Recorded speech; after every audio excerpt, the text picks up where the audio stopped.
यहाँ पे इस क्वेश्चन में हमें डिफ्लेक्शन निकालना है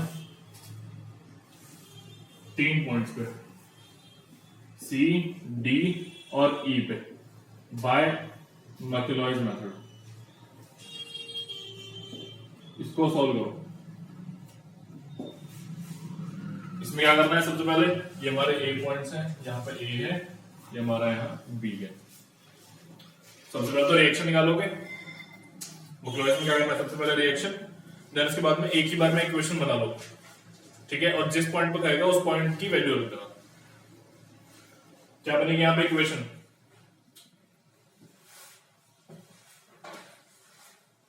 बताओ। सर ये r/x माइनस, यहाँ पे अगर मैं अपनी मूवमेंट की इक्वेशन बनाऊं, लेफ्ट साइड से बना रहा हूं, तो क्या बनेगी भैया, r इंटू एक्स और माइनस 50 इंटू, अच्छा ये 50, तो 50 इंटू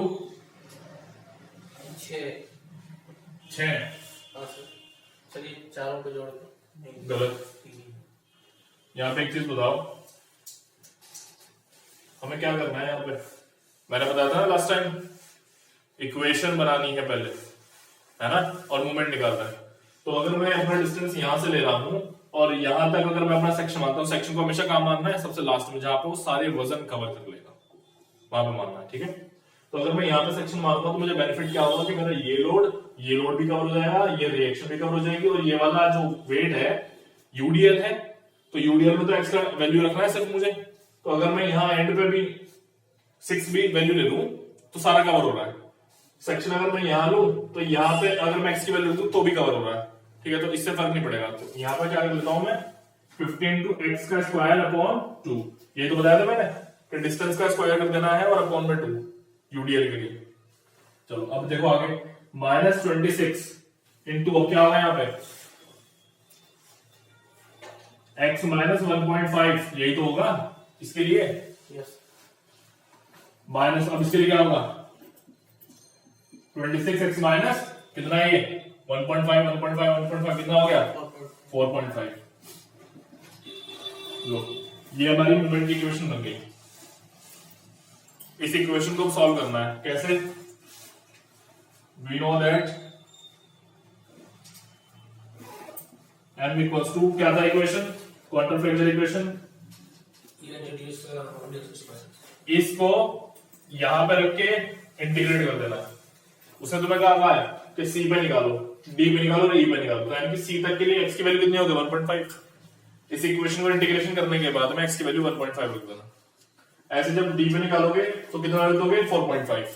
अब चूंकि ये बीम जो है सिमेट्रिक है ना, सिमेट्रिक, सारा वजन भी सिमेट्रिक लग रहा है, तो यहाँ पे 1.5 है, इधर से भी ये वाला डी पॉइंट क्या 1.5 है, तो आंसर सेम आएगा, दोनों का डिफ्लेक्शन सेम होने वाला है। सर इसका मतलब जो स्टेप फंक्शन का जो पावर देते हैं वो यूडीएल के लिए 2 देना पड़ेगा, 2, और ई के लिए 3 रख देना इसका वैल्यू इंटीग्रेशन करने के बाद। सर ये तो मतलब एक्स स्क्वायर के फॉर्म में पहले से ही है, तो इसमें देने की जरूरत है ना? कोई जरूरत नहीं है, ये वही तो है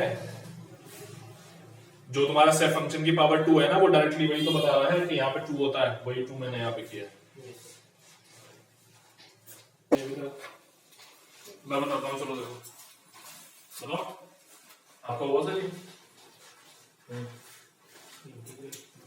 इंटीग्रेशन नहीं हुआ है, इक्वेशन तो ये बना होगा, कर दिए। एक्स पे टोटल 6 लेना है, यहाँ पे x जो है देखो, नहीं x टोटल 6 नहीं लेना। अगर आप 6 लेंगे x तो फिर आप पहुंच जाएंगे b पॉइंट पे, यानी कि आप डिफ्लेक्शन अपना b पॉइंट पे निकाल रहे हैं। तो यहाँ पे जिस पॉइंट को उसने कहा है ना सी, डी और e, तो हाँ उनकी वैल्यू लेनी है, उनके डिस्टेंस की वैल्यू लेनी है, ठीक है।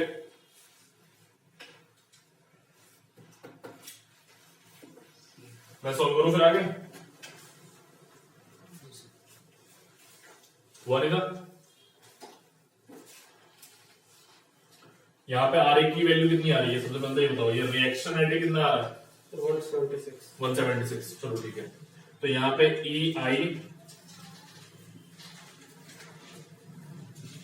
ये हो जाएगा 176 x minus 50 x square upon 2 minus 26 x minus 1.5, और ऐसे ये माइनस 26 x माइनस 4.5, ये इक्वेशन मेरी बन रही है। इसको इंटीग्रेट करेंगे एक बार, तो ei dy upon dx equals to ये हो जाएगा 176 x स्क्वायर अपॉन 2 माइनस ये हो जाएगा यहाँ पे 50 x क्यूब अपॉन 6 माइनस ये हो जाएगा यहाँ पे 26 x माइनस 1.5 स्क्वायर अपॉन 2।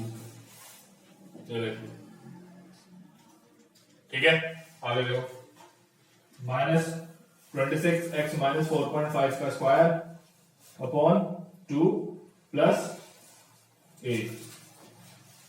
ठीक है, दोबारा फिर से इंटीग्रेट करेंगे एक बार और, तो यहाँ पे आ जाएगा ई आई वाई इक्वल्स टू ये हो जाएगा 176 एक्स क्यूब अपॉन में 6 माइनस ये हो जाएगा यहाँ पे 50 एक्स की पावर 4 अपॉन में 24। एक सेकेंड, हाँ ठीक है, माइनस 26 एक्स माइनस 1.5 का क्यूब अपॉन में 6 और ऐसे माइनस 26 एक्स माइनस 4.5 का क्यूब अपॉन में 6 और यहाँ पे हो जाएगा प्लस का ax प्लस b।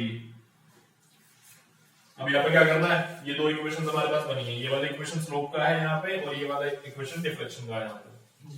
दोनों इक्वेशन में हम क्या करेंगे, यहाँ पे a और b ये दो अननोन वैल्यूज आकर के फंस रही हैं, तो इसके लिए क्या करना है, बाउंड्री कंडीशंस मैंने बताई थी वो अप्लाई करेंगे। तो बाउंड्री कंडीशंस अब यहाँ पे अप्लाई करो, क्या है बाउंड्री कंडीशंस हमारे पास, बताओ जरा।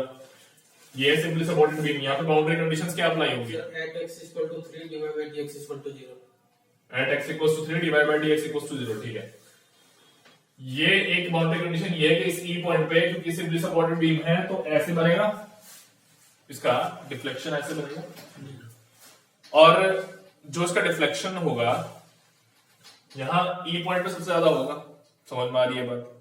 तो जिस जगह पे सबसे ज्यादा डिफ्लेक्शन होगा वहां पे स्लोप 0 है, ये बात तो क्लियर ना।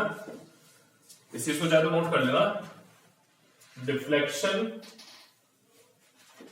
तो स्लोप डिफ्लेक्शन से आता है, विल बी मैक्सिमम, स्लोप से डिफ्लेक्शन आता है, स्लोप विल बी मैक्सिमम, पहले slope then deflection, when add करो यहाँ पे, deflection will be maximum at the point where slope is 0। Note करके लिखना इंपॉर्टेंट है। ठीक है, अब यहाँ पे ई पॉइंट पे मुझे दिख रहा है कि यहाँ पे मेरा स्लोप 0 होगा, तो यानी कि इस वाले इक्वेशन में, स्लोप वाले इक्वेशन में ई तक का डिस्टेंस कितना है 3 मीटर, तो मैं x इक्वल टू 3 रख करके dy अपॉन dx यही तो हमारा स्लोप है, इसको 0 कर दूंगा। मेरे पास में अब क्या हो जाएगा, देखो 0 रखा मैं, सॉरी x की वैल्यू मैंने कितनी रखी, 3 रखी, तो यहाँ पे 3 रखने पे इसको सॉल्व करो कितना आता है, ये सॉल्व हो जाएगा, यार कि ये सॉल्व हो जाएगा, ये सॉल्व नहीं होगा, ये वैल्यू 0 के इक्वल आ जाएगी। क्यों, क्योंकि 3 माइनस 4.5 नेगेटिव हो रहा है, नेगेटिव। ठीक है, इतने को सॉल्व करो, अब ये वाला हिस्सा ये भी 0 हो जाएगा सारा का सारा। तो तुम्हें एक तो ये सॉल्व करना है, ये सॉल्व करना है और एक ये सॉल्व करना है, ए की वैल्यू आ जाएगी, निकालो ए की वैल्यू, मैंने आंसर लिखा हुआ।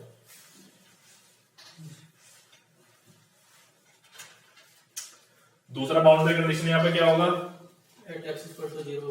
सपोर्ट्स पे डिफ्लेक्शन 0 होता है, तो यानी कि यहाँ पे मैं x इक्वल टू 0 ले लूं या फिर 6 ले लूं, तो मैं 0 ले लेता हूं। तो जब मेरा x इक्वल टू 0 होगा तो मेरा डिफ्लेक्शन उस जगह पे क्या हो जाएगा 0।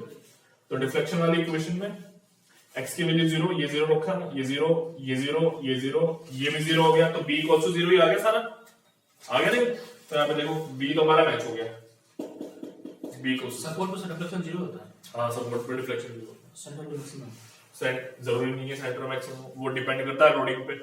सिमेट्रिक लोडिंग है इसलिए सेंटर मैक्सिमम है, अनसिमेट्रिक होती तो हो सकता है यहाँ पे डिफ्लेक्शन मैक्सिमम होता, यहाँ पे कम होता। चलो मुझे फटाफट ए की वैल्यू निकाल करके बताओ, जहां तुम लोगों ने ए की वैल्यू निकाल ली यानी कि डिफ्लेक्शन आगे जो है आंसर्स ये वाले सही आ जाएंगे। ए निकाल के बताओ फटाफट। ये तो सर ये आ रहा है 537.75 आ गया ना, नेगेटिव में, यस सर, ठीक, बहुत बढ़िया, यानी कि आंसर आगे आ जाएगा।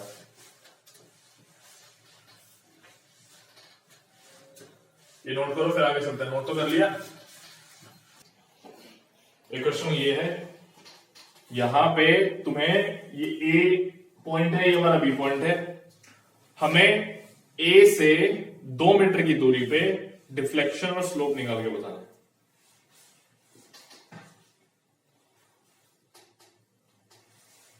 इतना ही कर लो कि कैलकुलेट डिफ्लेक्शन, एक ही पार्ट कर लो इसका, calculate deflection at a distance 2 meter from the left and A। Same method मैक्लोइज मेथड अप्लाई करना है और इसको करना है सॉल्व।